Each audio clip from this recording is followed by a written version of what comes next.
안녕하세요. 올드의 스토리입니다. 오늘 소개 작가는 한국에서도 꽤 유명한 작가이기도 합니다.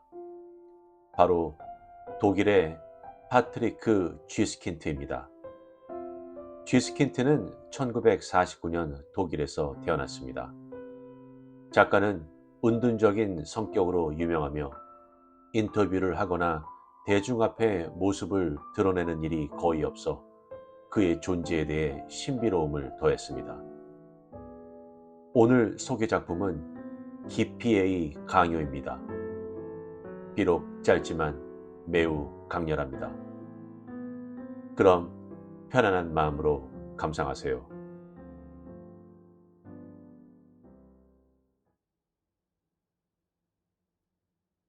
기피의 강요, 파트리크 쥐스킨트. 소묘를 뛰어나게 잘 그리는 슈투르가르트 출신의 젊은 여인이 초대 전시회에서 어느 평론가에게 이런 말을 들었다. 그는 악의적인 의도는 없었고 그녀를 북돋아 줄 생각이었다. 당신 작품에는 재능이 보이고 마음에도 와닿습니다. 그러나 당신에게는 아직 깊이가 부족합니다. 평론가의 말을 이해할 수 없었던 젊은 여인은 그의 논평을 곧 잊어버렸다. 그러나 이틀 후 바로 그 평론가의 비평이 신문에 실렸다. 그 젊은 여류 화가는 뛰어난 재능을 가지고 있고 그녀의 작품들은 첫눈에 많이 호감을 불러일으킨다. 그러나 그것들은 애석하게도 깊이가 없다. 젊은 여인은 골똘히 생각하기 시작했다.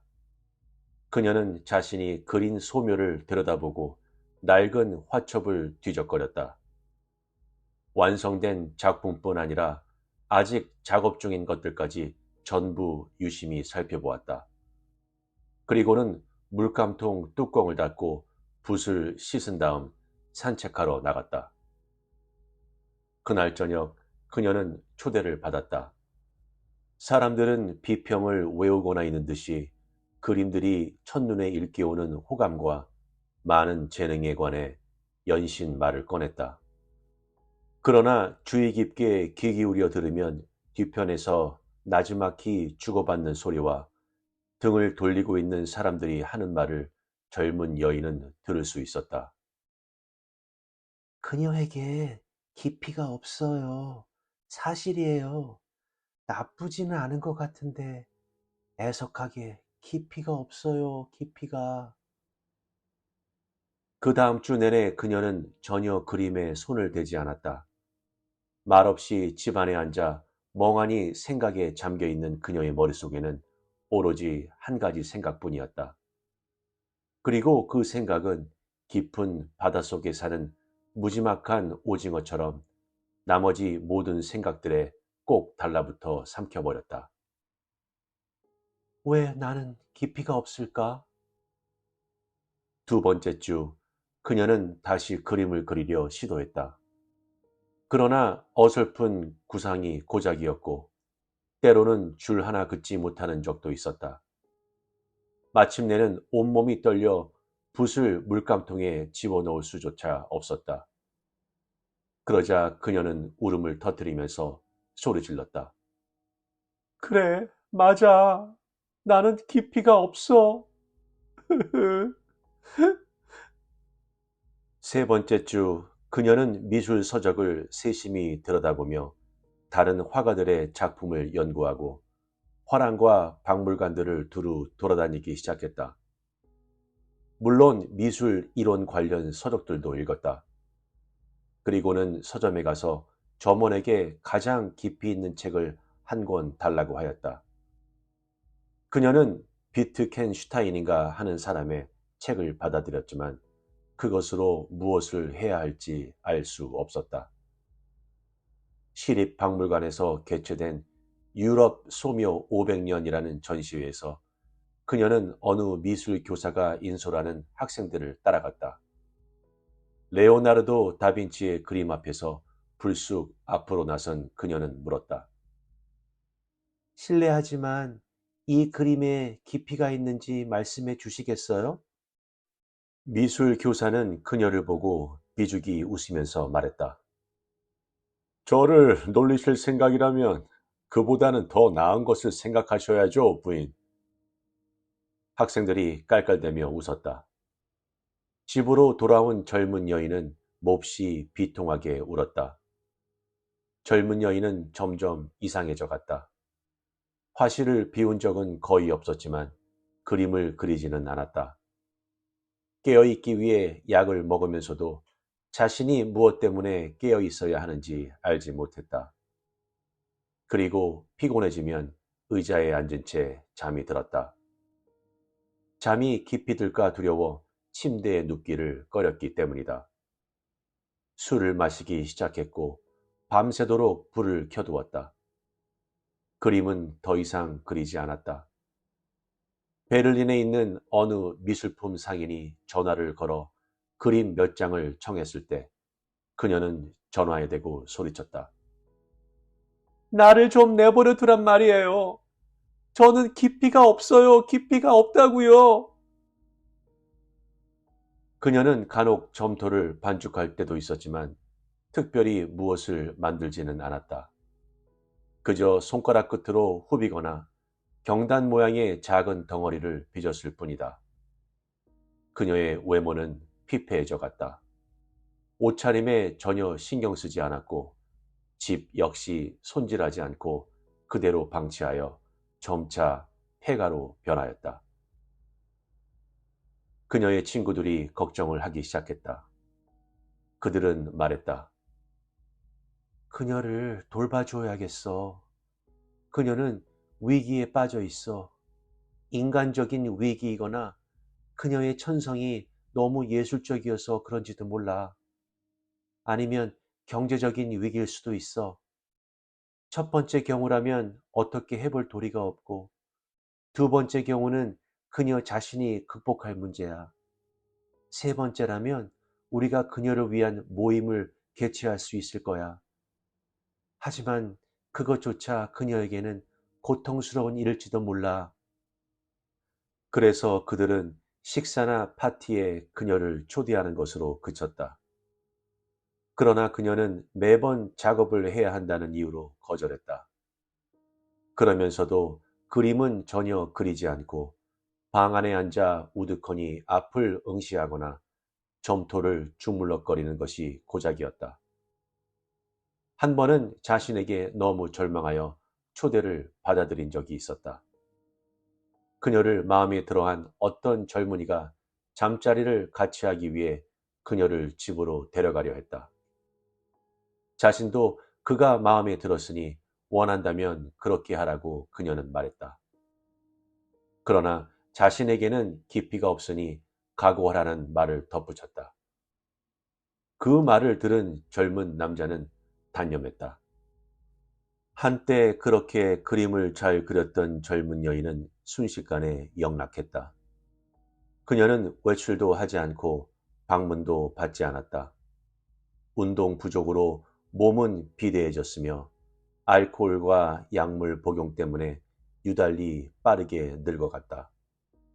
집안 여기저기 곰팡이가 슬기 시작했고 그녀에게서는 시큼한 냄새가 나기까지 했다. 그녀는 3만 마르크를 상속받았었는데 그것으로 3년을 살았다. 이 시기에 한 번 나폴리로 여행을 갔었다. 어떤 상황인지 아는 사람이 아무도 없었다. 그녀에게 말을 건 사람은 무슨 말인지 도통 알아들을 수 없이 웅얼거리는 소리만을 들었을 뿐이었다. 돈이 떨어지자 그 여인은 자신이 그린 그림들을 전부 구멍내고 갈기갈기 찢었다. 그리고는 텔레비전 방송탑으로 올라가 139m 아래로 뛰어내렸다. 그러나 이날 바람이 몹시 거세게 불었기 때문에 그녀는 탑 아래 타르 포장된 광장에 떨어져 으스러지는 대신에 넓은 귀리밭을 가로질러 숲 가장자리까지 날아가 전나무 숲속으로 떨어졌다. 그런데도 그녀는 즉사했다. 주로 스캔들을 상세하게 보도하는 대중지들이 감지덕지 그 사건에 덤벼들었다.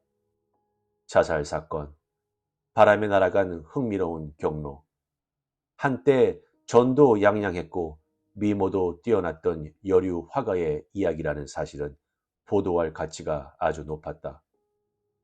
그녀의 집은 재앙이 휩쓸고 지나간 것처럼 보였으며 기자들은 환상적인 사진을 찍을 수 있었다. 여기저기 널려있는 수없이 많은 빈병, 곳곳에 얼굴을 내민 파괴의 흔적, 갈기갈기 찢겨나간 그림들, 사방 벽면 곳곳에 덕지덕지 붙어있는 점토 덩어리, 심지어 방구석에는 배설물도 있었다. 사람들은 그 사건을 두 번째 톱 기사로 다루는 모험을 감행했으며 그것도 모자라 3면까지 이루어 다투었다.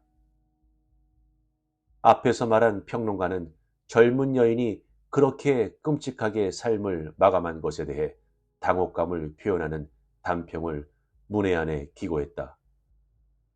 그는 이렇게 썼다.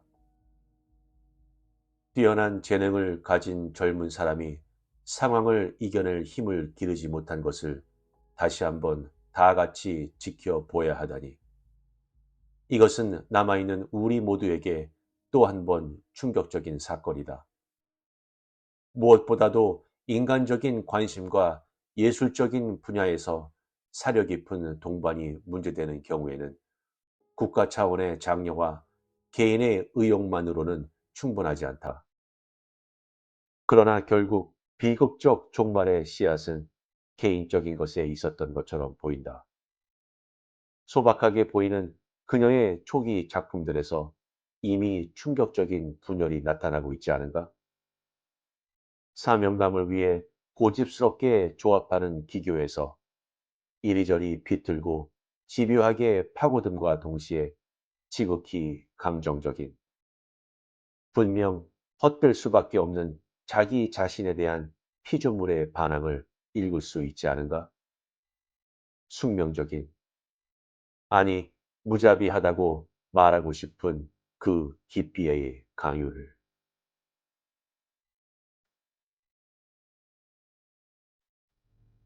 어떠셨나요? 저는 이 짧은 작품이 주는 여운이 너무 커서 어떻게 먼저 말을 이어갈지 모르겠습니다.